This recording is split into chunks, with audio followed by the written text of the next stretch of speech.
Chicken pockets பண்ணலாங்களா?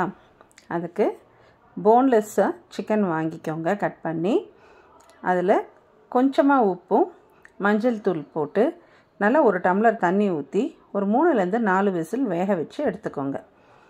இப்போ மேல் மாவு ரெடி பண்ணுறதுக்கு பூரிக்கு பிசைகிற மாதிரியே தான் ஒரு டம்ளர் மாவு எடுக்கிறீங்க அப்படின்னா அதில் கொஞ்சமாக உப்பு போட்டு எண்ணெயை நல்லா சூடாக்கி காசி ஊற்றுங்க. அப்போ தான் மேலே அந்த பூரியில் பொறு பொறுன்னு வரும்.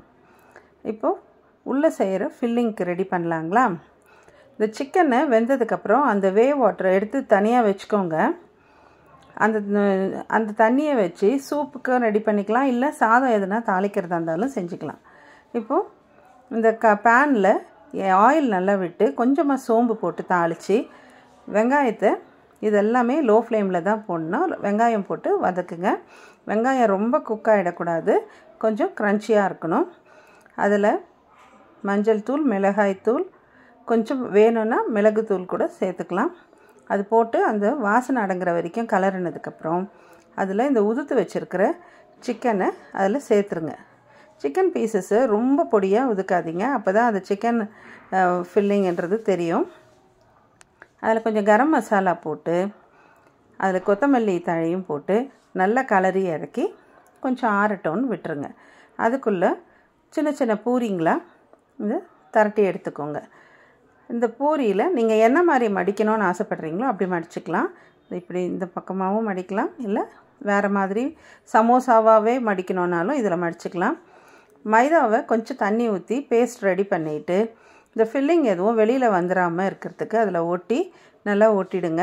இப்போ இந்த பூரி எல்லாத்து மேலேயும் இந்த ஃபில்லிங்கை வச்சு அரேஞ்ச் பண்ணிவிட்டு கடாயில் எண்ணெய் மீடியம் ஃப்ளேமில் வச்சு இதை போடணும்.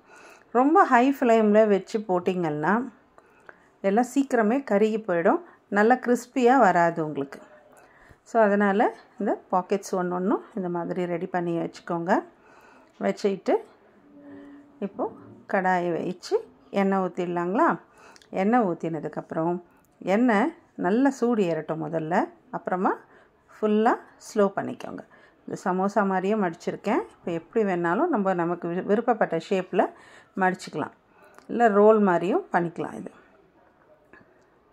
பண்ணி இப்போ இது எல்லாத்தையும் ஒன்று ஒன்றா இதில் போடுங்க. எண்ணெயில் இது எவ்வளோ கொல்லுதோ அந்த அளவுக்கு மட்டும் போடுங்க, ஓவராக லோட் பண்ண வேண்டாம். அது நல்ல ரோஸ்ட் ஆகிறதுக்கு அதுக்கு இடம் தேவைப்படும். இந்த மாதிரி போட்ட உடனே நல்ல பபிள்ஸ் மாதிரி வரும் மேலுக்கு அந்த பூரி மாவில், அந்த மாதிரி வந்தால் கிறிஸ்பியாக இருக்கும். இப்போது சிக்கன் பாக்கெட்ஸ் ரெடி.